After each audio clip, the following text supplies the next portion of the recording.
You have questions, we have answers. This is Jane Miller. And this is Ken Muller. Welcome to our show, all about real estate with Ken and Jane. Well, today, Jane, returning as our guest, we have Robert Lanfrank of Healthy Way Waterproofing and Mold Remediation. Robert, welcome back to our show. Thank you. So last week's show was quite informative. We discussed mold, the causes of mold, how to treat mold, and waterproofing issues. So before we get started talking about foundation issues, please give us an overview of your firm and your contact info, please. Okay. Healthy Way, we are a 14-year-old company that specializes in basement and crawl space waterproofing, mold testing and remediation, and foundation repair. We service about 90% of the state of New Jersey. Our contact, you can get us, our email address is healthywaynj.com, and you could reach us at 732-741-1103. Okay, great. And for our listeners that missed last week's show, we're going to do just a really quick recap because there's one thing before the show you mentioned about bleach and mold. But if you want to see the full show, please go to the Fox New Jersey Sports website or go to YouTube, janesellsjersey.com, and you can see the show on mold and waterproofing. It was quite informative. And just before this week's show, Robert, we were chatting about mold and how, and all the in some detail. And you mentioned that bleach is not a good solution to apply for the homeowner. And that was quite informative and interesting. So if you could just share that tidbit for our listener base. Yeah, it's been a common misnomer for a long time, but never use bleach on a porous surface. Now, if you have a granite countertop or something that's not porous, bleach or anything, because if you have any mold growth anyway on a surface like that, it's just surface mold, so you can just easily wipe it off. But we get a lot of people who try to clean sheetrock and other things with it. Since bleach is 90% water and it only has a flash point of 20 seconds, the bleach evaporates in 20 seconds, and what's left is water, and moisture feeds mold, and we get the calls all the time that, it was gone. We thought it was gone, but all the bleach is doing is taking the color out of the mold. And then, a couple weeks later, the mold's coming back even worse because you have more water source. Right. So I tell all my customers, if you don't have a mold disinfectant in the house and you want to clean something that you're concerned is mold, use hydrogen peroxide. Mm-hmm. Okay. That's very interesting. Yeah, very interesting. Yeah. So let's start. We're going to talk this week. We're going to focus more on the home's foundation. And to start with, I noticed your website states, to quote your website, it states, a home is only as good as the foundation. So please elaborate on that. Well, you think about it, the house sits on top of the foundation. So, I always use the analogy of our feet. If you ever had any problems with your feet, it throws off everything. Your back starts hurting, your shoulders start hurting, your neck starts hurting. So it's the same thing. It's the foundation holds up the house. You don't want to have movement if at all possible. Now, houses do settle, but very little. But just to give you an example, if your footing shifts a 1/16 of an inch, your roof can shift 2 to 4 inches. So the goal really is to keep everything as strong and stable as possible, so that the problems down there don't start causing problems throughout the entire house. Yeah. So there's a lot of issues with the foundation. They could be minor issues, more major issues. What are for the homeowners out there that have, everybody has a foundation, that have the basements at least? What are some of the things that can go wrong with the foundation over time? Well, the most common thing we see is cracks in the foundation walls. Now, let me say, every basement has hairline cracks. It's a rigid structure, and a house settles. So as that house shifts, since it is a rigid structure, you're going to get some small hairline cracks. So we see that all the time. They're not dangerous. There's nothing that really needs to be done to them.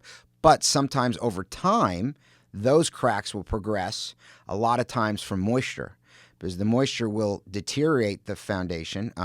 It will decrease what we call the tensile strength of the concrete. You have constant pressure pushing in on the foundation walls from the earth.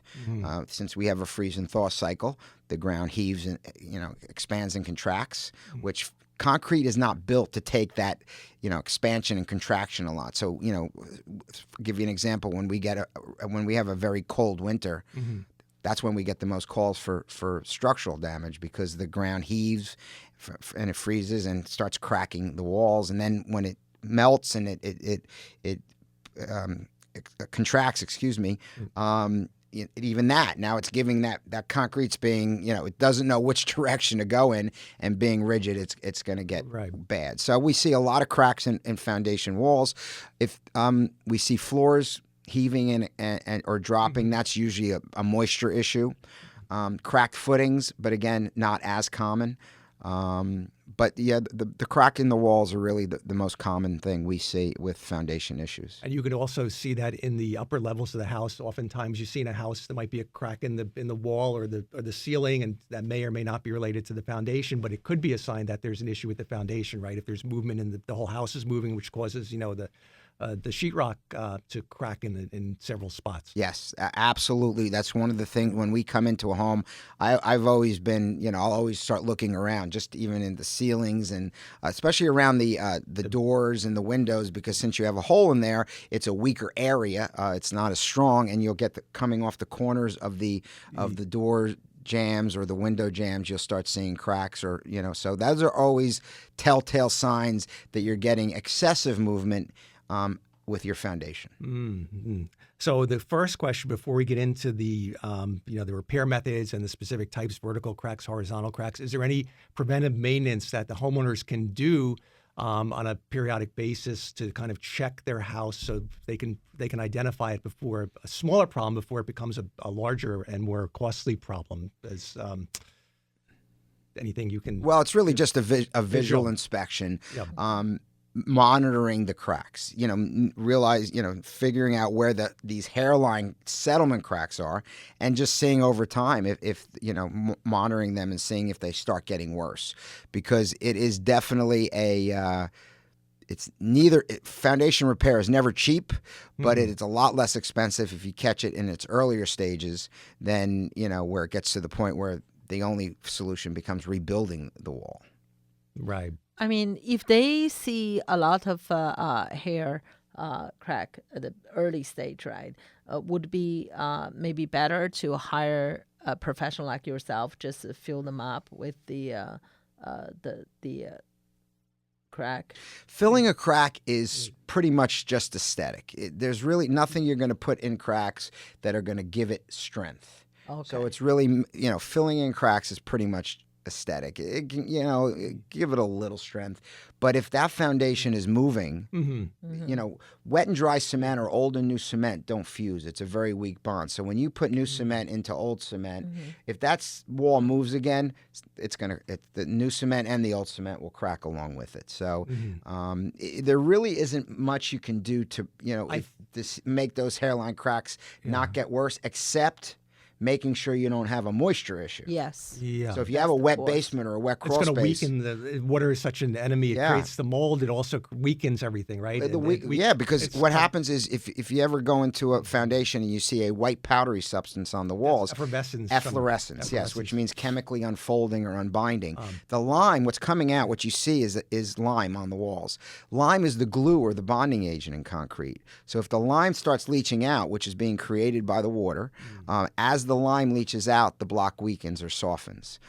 So yes, you want to keep the efflorescence down to a minimum, and the only way to do that is to keep the basement or crawl space dry. Yeah. Here's possibly another PM thing that could be done is if you make sure that you don't have any trees or bushes planted too closely to the foundation, because if as the roots start growing, they could start, if they go in the direction of the foundation, they could start impacting and causing the lateral pressure, right, which could cause that's if it's a big tree, that's a bad news. I'll never forget the first time I walked into a house and saw a tree root growing right through the foundation. This was 30 years ago when I started, but I at first I didn't believe it. I didn't realize the strength of a tree root, and I was like, why would it grow in this direction? But if you think about it, if you've got a wet basement, especially if you have a cinder block or concrete block wall, and those walls tend to fill up with water if you have a wet basement, the roots grow towards moisture. So it was really growing towards the foundation because there was moisture in it. But over the years, I've seen this a lot more often. But yes, you do not want to to deal with that, because once that root grows through that wall, there's nothing but to rebuild that foundation, because that root destroys the foundation wall. Then you're talking something costly, because you've got to basically rebuild the whole foundation wall. I guess you've got to brace it and then build up and then just either reconstruct the masonry and, it's that type, because the way the root cracks the wall, it's not a nice horizontal crack. It just basically splinters in all directions. So you have to rebuild that section of the house. I have to say, all my real estate life, only once, long time ago, I represent a buyer. So home inspection, they said this roots went through the wall. I was stunned. I thought, how can you went through the wall? But how could the homeowner? But by that same token, you would think either the homeowner or the seller would be ignorant or never check and then put they the house never on checked them. But the home inspector saw it, and then we realized it, and the home inspector said it can cost. I'm talking about over 12 years ago. They said it can cost 10, like 20, 30, 40,000, right? That's not a big house. So at that time, the house only worth about 300. You talk about 30, 50,000. So I said to the buyer that's just get out here, because that's going to be a big, long time. So at the end, we asked them to redone them, but when they got the number, at the end, they take off the market. I think they sold as it is. And whoever bought it redone the whole thing.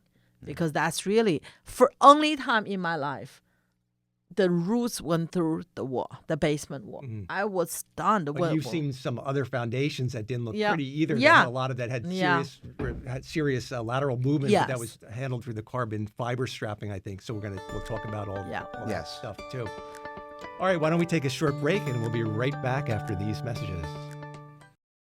Okay, welcome back to our show. Let's continue our discussion with Robert Lanfrank of Healthy Way Waterproofing and Mold Remediation. So, Robert, we discussed the causes of foundation cracks and how serious they can be. Let's talk specifically now about the different types of cracks you can encounter in the foundation, starting with the vertical cracks.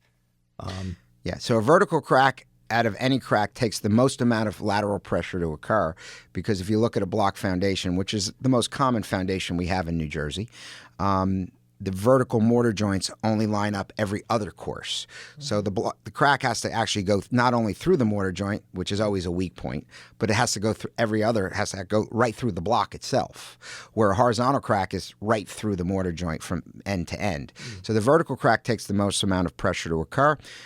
Repair, it's, carbon fiber has really just completely taken over our industry in the last 8 to 10 years. It's revolutionized foundation repair with certain repairs like this. And it's not, the crack will still always be there, but by applying the carbon fiber, it's going to prevent the crack from getting any worse. Okay, and explain what the carbon fiber is for our listener base. Carbon fiber is a material that's 18 times the strength of steel. Mm-hmm. You have two types of straps, either unilateral or bilateral, and with a vertical crack or a horizontal, you use unilateral, meaning it wants to.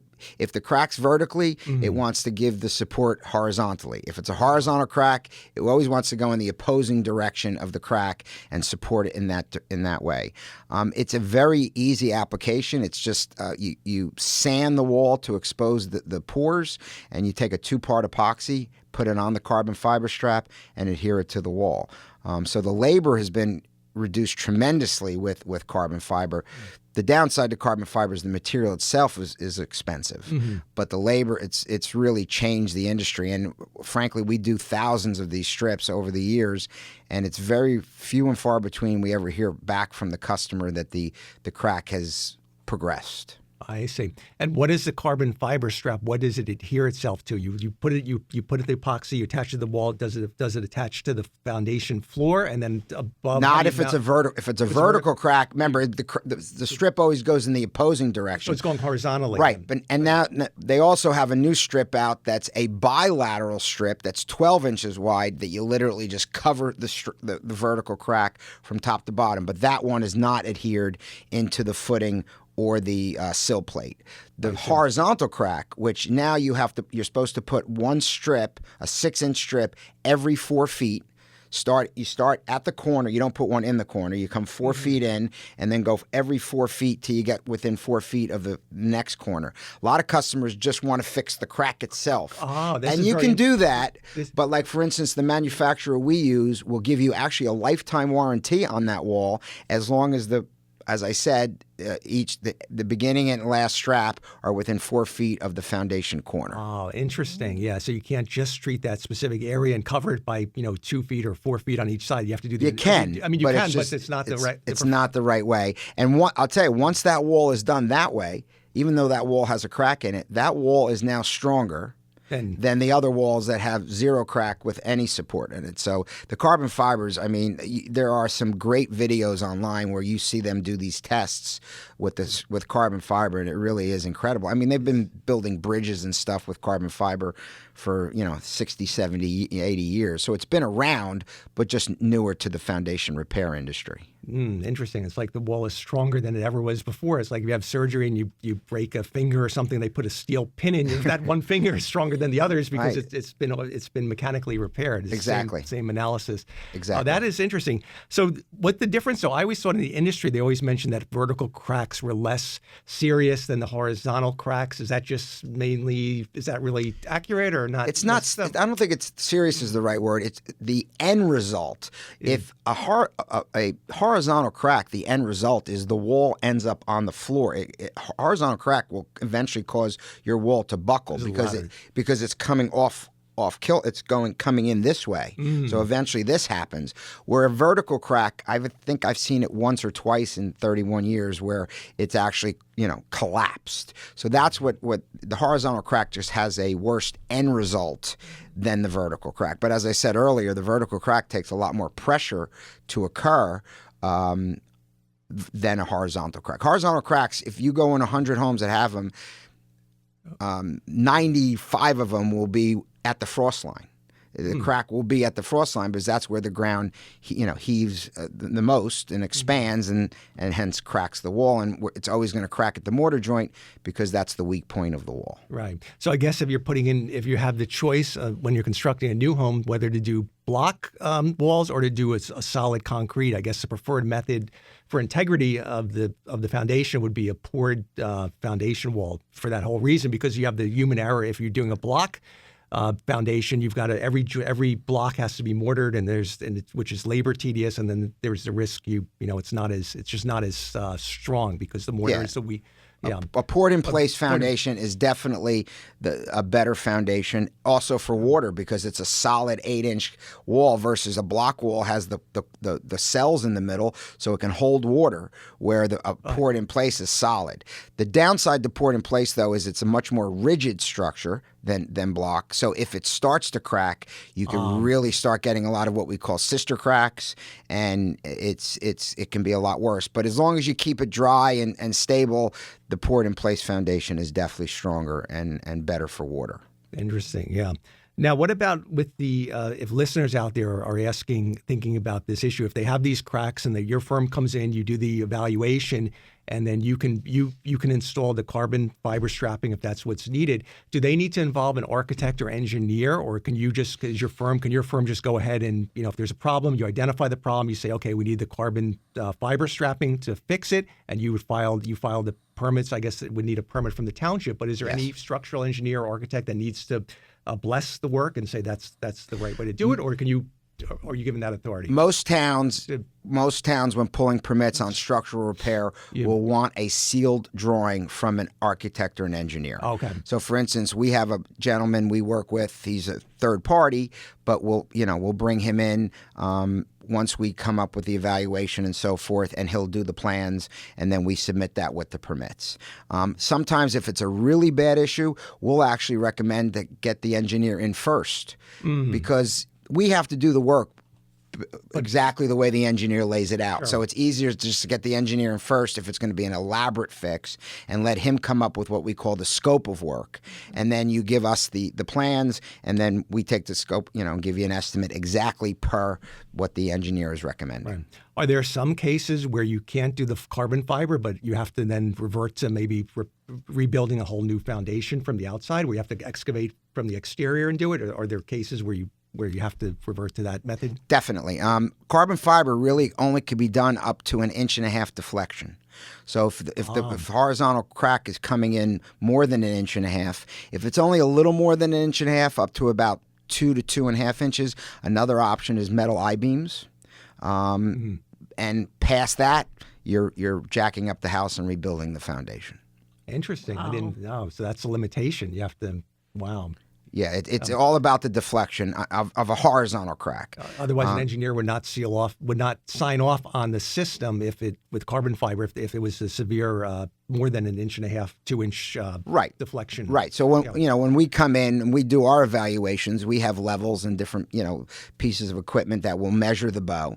We know, because we do all the options. We do the carbon fiber, we do the I-beams, and we also rebuild the foundation. Right. So we'll do whatever it takes, but that's the first step, because again, if the deflection's too much, the carbon fiber is ineffective.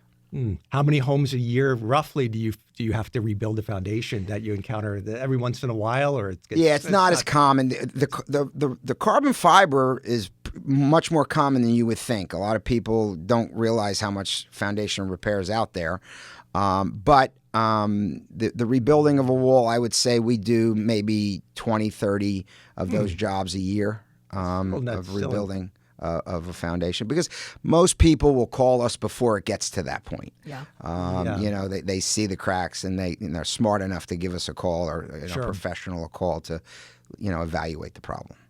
Prevention is the key. It sure is. Absolutely. Let's also talk about, on your website, you mentioned there's another issue with foundations are dropped basement floors. What's that all about? That's basically caused by water. Because if you're on top of a high water table, or you have hydrostatic pressure created from a false water table, which is from the rain, and you start getting water circulating under the floor, which is common. So easy way to know that is if you have a sump pump and that pump runs, anytime that pump is running, what it's telling you is there's water under the floor. So it's not coming from the walls. A sump pump only handles water under a slab. And a lot of people have that, but they don't get this undermining. But if there's enough water flowing under that basement floor, it can start washing away the soil under there, and then the floor could eventually drop. Because it doesn't have the support of the soil, because the soil is eroded from or diluted from the water, the groundwater under there. Right. Because that's what's holding up the floor. How do you fix? What's the solution? What's the solution to that? You have to bust up the entire floor. Put in sump pumps, I guess. You want to take care of some type of a subfloor pressure relief system or French drain to make sure it doesn't happen again. But now you have to bust up the whole floor and redo it, because once a floor drops, you can't just fix, there's nothing to, unless you just want to see that floor drape. But as a real estate agent, that's not something you want to see if you're going to sell the house. And I guess to fix the floor, you'd have to bring in soil, right? You have to bring in this, because you would have to to replace the soil. We actually we'll put in some soil, but we prefer gravel, because gravel allows the water to flow and get to the sump pumps and get to the drains, and technically builders under new construction are supposed to put gravel, but out of every 100 floors we cut, we'll maybe see gravel less than 5 because homes. it's more expensive. Yeah, but they just throw it right on top of the dirt. They just throw it on the dirt, and the gravel's more resistant towards the erosion. Well, it lets the erosion, and it lets the water flow. Oh, that makes a lot of sense. Yeah. A lot of people say with sump pumps, homes that don't have it, they say, "Oh, that's good. I don't need a sump pump because I never have a water issue." In your opinion, is there a pro? Is it a good idea to have a sump pump, or is it not a good idea? Does that mean? But it all depends, right? I guess. Well, it depends if you need it. I mean, if you don't need one, don't install it. But I don't think, like, I've heard that a lot from customers. Like, if we put in sump pumps or French drains, is it going to make them think that there's a water problem? But first of all, in New Jersey, it's such a widespread problem. I mean, most basements have sump pumps, so I think most home buyers are acclimated to that. But having a sump pump's a heck of a lot better than having a wet, water on the floor or so forth. But a sump pump by itself is usually not an entire solution. Usually, if you have water in the walls or under the floor, usually more is required, but it is helpful to have. To relieve the pressure and get it from the French drain and then pump it away from the source. Yes. Wow. This was quite informative. We are out of time again, but once again, Robert, thank you for sharing all your insight. please give your company's phone number. And remember, you do it all. It does basements, waterproofing, mold, pretty much everything with that. So foundations. Yep, we're one-stop shopping. Our website, again, is healthywaynj.com, and you can reach us at 732-741-1103. All right. Thank you again so much. It was quite informative. We'll see everyone next week. Have a good one. Thank you. Thank you.